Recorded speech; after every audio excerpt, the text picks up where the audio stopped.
Olá! Nós estaremos juntos neste trimestre na disciplina de Fundamentos para o Ensino da Eletricidade. Eu sou a professora Karen Fiuza e estarei com vocês ao longo dessa jornada. Contem comigo! Começamos agora o estudo dos conceitos físicos relacionados ao campo da eletricidade. Como seria nosso dia a dia se fossem banidos todos os equipamentos que funcionam à base de eletricidade? Ficaríamos sem geladeira, chuveiro elétrico, lâmpadas, nas ruas ou em casa. Sem TV, sem telefone, sem celular, sem computador, sem automóvel, sem rádio, sem elevador. O uso da eletricidade está relacionado ao desenvolvimento científico e tecnológico dos últimos 3 séculos. Mas como tudo isso começou? O primeiro trabalho sobre eletricidade foi publicado em 1600, escrito pelo médico inglês William Gilbert. Nesse trabalho, intitulado Sobre os ímãs, os corpos magnéticos e o grande ímã terrestre, Gilbert analisou a atração e repulsão entre corpos magnetizados ou eletrizados. Ele percebeu que corpos atritados entre si poderiam em seguida atrair ou ser atraídos por outros corpos.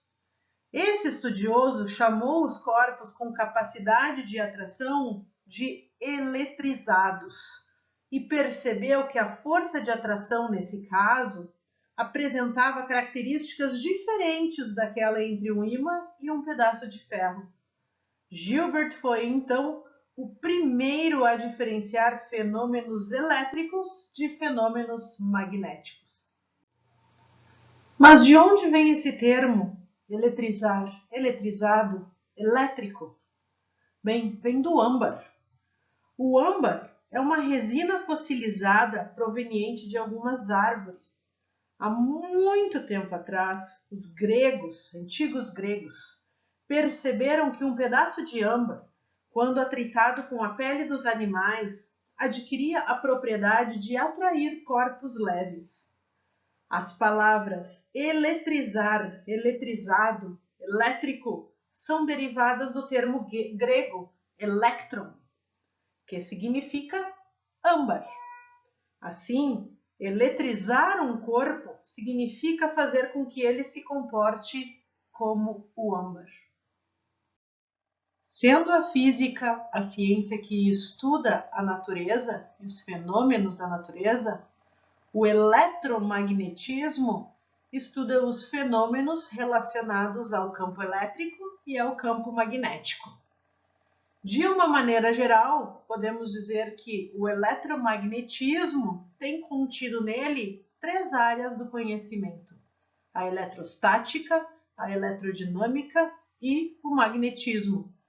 Sendo a eletrostática a ciência que estuda as cargas elétricas em equilíbrio. A eletrodinâmica, a parte que estuda as cargas elétricas em movimento e as suas consequências. O magnetismo estuda o efeito do movimento das cargas elétricas. Vou te convidar agora para fazer um experimento bem simples. Para tanto, você vai precisar do seguinte material: uma folha de papel, um pente, uma caneta, pode ser também um pedaço de vidro, e um pedaço de pano, ou lã, ou seda. Certo? Busca esse material e volta aqui para as instruções. Pegou o material?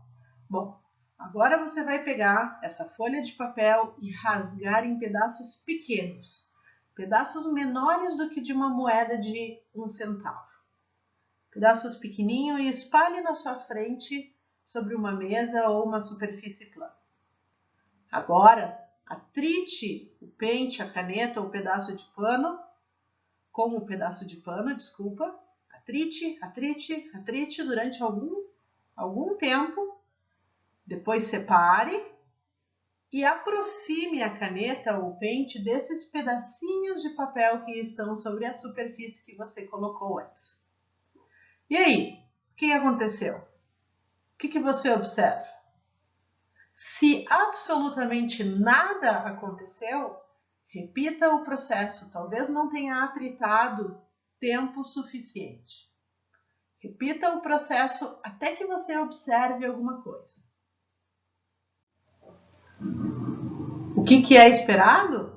É esperado que você veja que o pente ou a caneta, depois de atritado, atrai aqueles corpos leves, aqueles pedacinhos de papel. Com essa observação tão simples, concluímos que o pente ou a caneta, quando atritado, adquire uma propriedade nova, que não possuía antes. Ele adquire a propriedade de atrair outros materiais. Para Benjamin Franklin, quando uma barra de vidro, ou pente ou caneta, é atritada com um pedaço de seda, o vidro, ou pente ou a caneta, adquire carga positiva e a seda adquire carga negativa. Foi Benjamin Franklin que propôs essa denominação que nós utilizamos até hoje, de cargas positivas e cargas negativas que constituíam a matéria. Quando o nosso clima está muito seco, o contato do ar com a lã é capaz de eletrizar o tecido. Dessa maneira, a gente pode observar na nossa pele os pelos que ficam eriçados. Então, para avançar no estudo da eletricidade, nós precisamos entender a carga elétrica. A partir dessa denominação do Benjamin Franklin, de que os corpos são constituindo de cargas positivas e cargas negativas, ao longo do tempo avançamos no conhecimento, no entendimento da constituição da matéria. E hoje, a teoria aceita a respeito da estrutura da matéria é que todo o corpo é constituído por átomos. E esses átomos, eles possuem prótons e eles possuem nêutrons. E possuem também elétrons. No núcleo estão os prótons e os nêutrons, e na eletrosfera, ou em torno desse núcleo, estão os elétrons. Os prótons, eles possuem carga positiva e os elétrons possuem carga negativa. Os nêutrons, como o próprio nome já indica, são neutros. Eles não possuem carga elétrica. Essa é, então, uma propriedade física da matéria. Quando um corpo não está eletrizado, ele possui a mesma quantidade de prótons e de elétrons. Ou, em outras palavras, ele possui a mesma quantidade de cargas positivas e cargas negativas. Bem, mas o que é essa carga? Nós chamamos de carga elementar e o módulo dessa carga vale 1,6 vezes 10 na menos 19 Coulomb. Coulomb é, então, a unidade da carga elétrica. Este valor, este número, é igual para o elétron e para o próton. A única diferença seria o sinal dessa carga. Relembrando, no elétron é negativa, no próton ela é positiva. E os nêutrons possuem carga nula ou carga zero. A carga elétrica, ela é considerada na física uma propriedade intrínseca da matéria. É uma propriedade intrínseca das partículas fundamentais de que é feita a matéria, assim como a massa. Consideramos que as cargas de mesmo sinal se repelem e as cargas de sinais opostos se atraem. Isso é dado através dos experimentos, da experimentação. Nós chamamos isso de empirismo. Todas as consequências, todas as leis que elas derivam dos experimentos são consideradas empíricas, leis ou regras ou ideias empíricas. O que também sabemos? Sabemos que a carga pode ser transferida de um corpo para outro e que a carga de um corpo, de qualquer corpo, é sempre múltipla deste valor E dito anteriormente. Este valor E chamamos então de carga fundamental, ou a menor carga possível para um corpo. Sendo assim, dizemos que a carga elétrica ela é quantizada.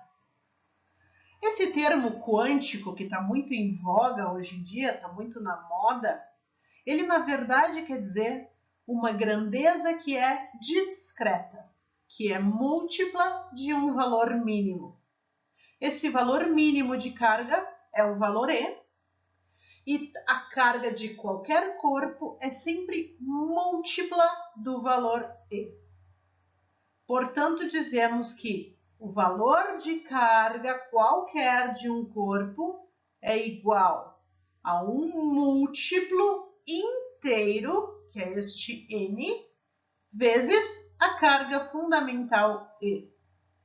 Apenas para deixar claro, este N necessariamente é um número inteiro. Sabendo então que os corpos eles trocam partículas carregadas, isto é, cargas, entramos aqui numa ideia muito importante também, que é um dos princípios da eletrostática, a conservação de cargas elétricas. Nesta troca de partículas, de cargas entre os corpos, a carga é sempre conservada. Isto é, a carga total inicial é igual à carga total final em qualquer experimento, em qualquer troca de cargas entre dois ou mais corpos. No experimento feito anteriormente, onde houve o atrito entre dois corpos, o que aconteceu? Se transferiu elétrons de um corpo para outro. O corpo que recebeu elétrons terá adquirido carga negativa, enquanto o outro, o corpo que cedeu elétrons, terá adquirido uma carga positiva. Quando falamos em atritar um corpo com o outro, já estamos falando de um dos processos de eletrização, isto é, um dos processos de tornar um corpo carregado eletricamente.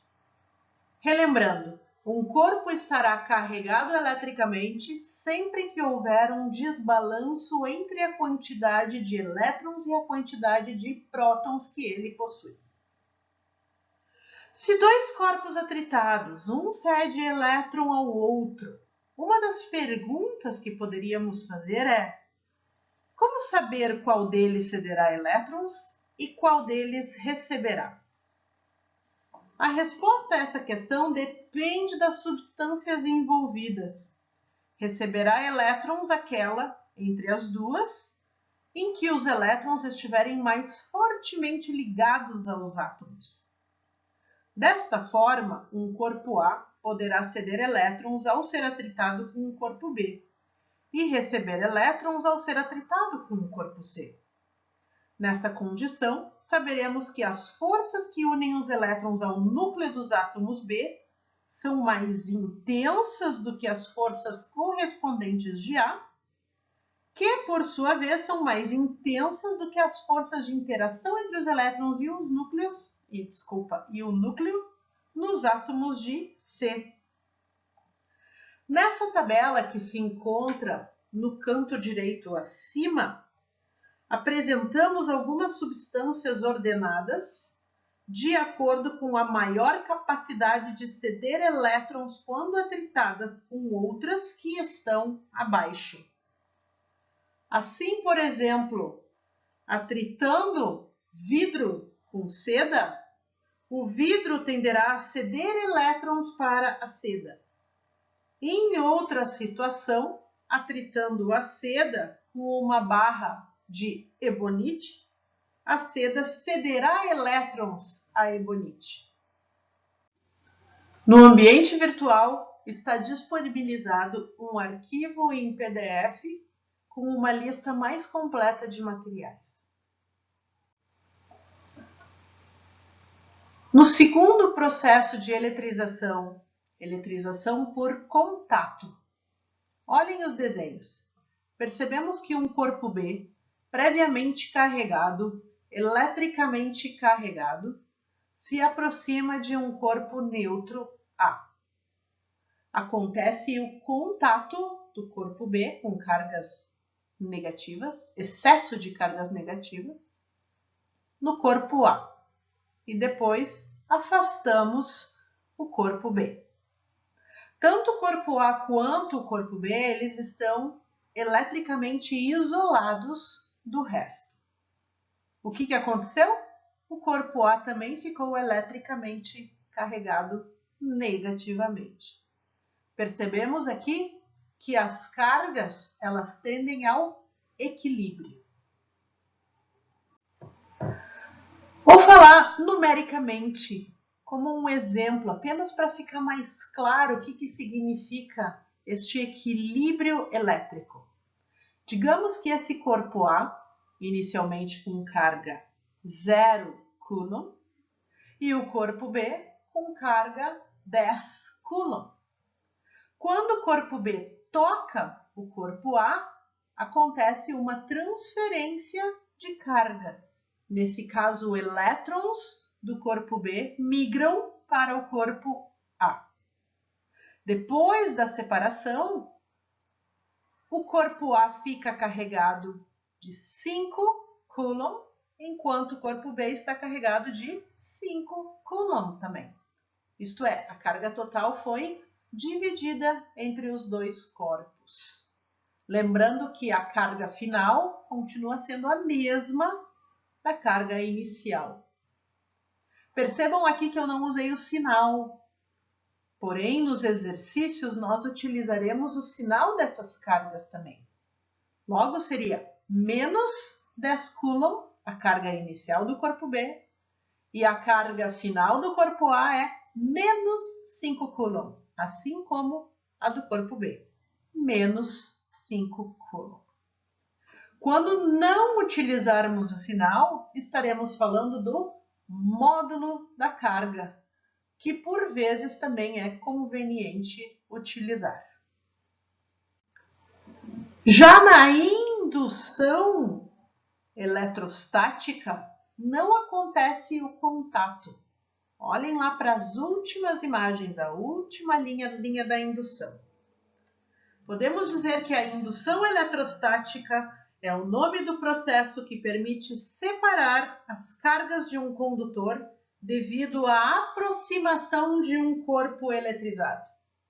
Nesse caso, o corpo eletrizado, também chamado de indutor, é o nosso corpo A, enquanto o corpo E, ele possui as cargas induzidas. Notem aquela separação de cargas no corpo B. As cargas positivas ficaram mais próximas do corpo A e as cargas negativas mais longe. Por que isso aconteceu? Porque as cargas de sinal contrário se atraem, enquanto as cargas de mesmo sinal se repelem. Através da indução, podemos fazer com que um condutor se eletrize, isto é, ele fique com maior quantidade de carga de um determinado sinal.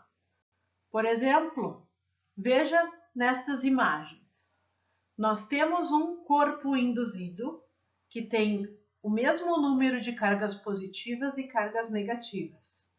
E um corpo indutor, carregado positivamente neste caso. Mantendo o corpo carregado, corpo indutor, próximo à superfície, do corpo induzido, este condutor com carga induzida, ligamos a superfície oposta à Terra por intermédio de um fio, como na segunda imagem. Isso feito, ocorrerá um fluxo de elétrons da Terra para o condutor, no sentido de neutralizar a carga positiva acumulada. Desfazendo a conexão com a Terra e afastando-se em seguida, o indutor, as cargas elétricas se distribuem uniformemente pelo condutor, agora eletrizado. Dizemos assim, nessa situação, que o condutor foi eletrizado por indução. Nesta imagem, fizemos com um corpo indutor positivo, porém, poderia ter sido feito também com um corpo indutor negativo. Neste caso, o fluxo de elétrons seria do corpo induzido para a Terra. Do senso comum, sabemos que não podemos tocar diretamente em um fio elétrico desencapado, pois corremos o risco de levar um choque elétrico. Fios elétricos são normalmente feitos de um metal ou de uma liga de metais e são bons condutores de eletricidade. Por outro lado, sabemos também que se colocarmos um pedaço de borracha ou de madeira entre o fio elétrico e nossas mãos, poderemos manuseá-lo sem grande perigo, pois madeira e borracha não são bons condutores de eletricidade. Mas o que determina, afinal, se um corpo é ou não um bom condutor de eletricidade? Corpos condutores são aqueles que possuem elétrons livres com facilidade de se deslocar pelo seu interior, permitindo assim a formação de correntes elétricas. As correntes elétricas pensaremos agora simplesmente como o movimento de elétrons. Por outro lado, corpos que não possuem essa propriedade não são bons condutores de eletricidade e são denominados isolantes. Nos corpos isolantes, os elétrons estão fortemente unidos aos átomos e não podem deslocar-se facilmente pelo seu interior. Assim, dizemos que os corpos isolantes não possuem elétrons livres em quantidade suficiente para conduzir eletricidade. Os isolantes também são chamados de dielétricos. A lei de Coulomb trata da força entre cargas elétricas. Corpos eletrizados com cargas de mesmo sinal se repelem e corpos eletrizados com cargas de sinais opostos se atraem. Entre dois corpos eletrizados, Q1 e Q2, colocados a certa distância d um do outro, atua uma força de interação F, de tal forma que A atrai ou repele B com força de determinado módulo e é atraído ou repelido por B com uma força de mesmo módulo e direção, porém de sentido contrário. Em outras palavras, existe um par de forças ação-reação, de atração ou de repulsão entre dois corpos eletrizados. Vocês podem ver na primeira imagem que trata de carga 1 positiva, carga 2 negativa. Aqui nós temos um exemplo de forças de atração. Aqui na segunda imagem, carga 1 positiva, carga 2 também positiva, nós temos um exemplo de forças de repulsão. Vamos agora olhar com um pouquinho mais de atenção a equação da lei de Coulomb. Neste formato, estamos vendo a lei apenas no seu módulo, apenas o valor numérico da força de Coulomb. Em alguns livros verão que a representação é F com um índice E, em alguns livros é simplesmente F. E o contexto trata de mostrar que é força elétrica. Todas as forças, elas são representadas com a unidade do sistema internacional sendo o Newton, N maiúsculo. Aqui vemos que a força elétrica é igual a K vezes o módulo de Q1 vezes o módulo de Q2 dividido por D ao quadrado. A carga 1 está representada aqui, apenas o módulo dessa carga. A carga 2 está aqui, de novo, o módulo da carga 2. Aqui D, esse Dzinho que está aqui embaixo, é a distância entre a carga 1 e a carga 2. E temos, por fim, essa letrinha aqui, K, é o K minúsculo. O K minúsculo é a constante dielétrica do meio em que se encontram carga 1 e carga 2. Essa constante, quando as cargas estão no ar ou no vácuo, ela vale 8,99 vezes 10 na 9 Newton vezes metro ao quadrado dividido por Coulomb ao quadrado. É claro que nós podemos utilizar 9 em vez de 8,99 para a constante dielétrica do ar ou do vácuo. Quando o meio muda, este valor também muda. Porém, 90% ou mais dos exercícios de física, as cargas se encontram no ar ou no vácuo, de maneira que será este valor que utilizaremos, a menos que o exercício proponha o contrário, algo diferente disso. Vocês aprenderam em dinâmica sobre vetores. A força é um vetor. Portanto, além do módulo, ela possui direção e sentido. Quando temos um problema de cargas elétricas, atração ou repulsão, como determinamos a direção e o sentido dessa força? Para cada duas cargas, tracem uma linha que une estas cargas. Esta será a direção da força. Quando temos uma carga positiva com outra carga positiva, como este exemplo aqui, um próton com outro próton, a força será de repulsão. Logo, a gente consegue determinar com facilidade qual será o sentido dessas forças. Quando temos elétrons com elétrons ou cargas negativas com cargas negativas, também possuímos força de repulsão. Lembre-se que cargas iguais se repelem.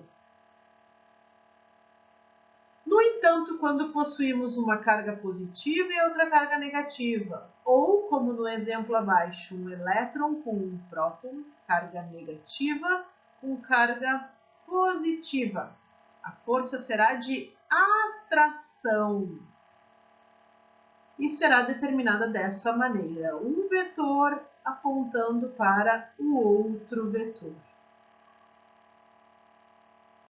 Para deixar um pouquinho mais claro, olhamos este outro exemplo, carga 1 positiva, carga 2 positiva. Nós temos que as forças se encontram na linha que une as duas cargas. Essa é a direção. E o sentido? O sentido da força que a carga 1 sente devido à presença da carga 2 aponta lá para à esquerda, isto é, para longe da carga 2. No entanto, a carga 2 sente uma força de repulsão que aponta para a direita, para longe da carga 1. E o mesmo acontece quando a carga 1 é negativa e a carga 2 também é negativa. A notação que vocês estão observando, F12 ou F21, ela é arbitrária, vai depender do livro. Alguns livros utilizam desta maneira, como está na imagem. Primeiro coloca quem faz, quem é responsável por esta ação, e depois coloca quem sente a ação. Enquanto outros livros fazem o contrário. Por fim, temos a situação, o exemplo, onde a carga 1 é positiva e a carga 2 é negativa. Neste caso, as forças, embora tenham a mesma direção ao longo da linha que une as duas cargas, elas possuem sentidos contrários. A força 2,1 agora aponta para a direita, enquanto a força 1,2 aponta agora para a esquerda. Vamos fazer alguns exemplos, exercícios, estudos através do livro a partir de agora, para colocar em prática esse entendimento. Qualquer dúvida, não hesite em entrar em contato comigo. Um abraço.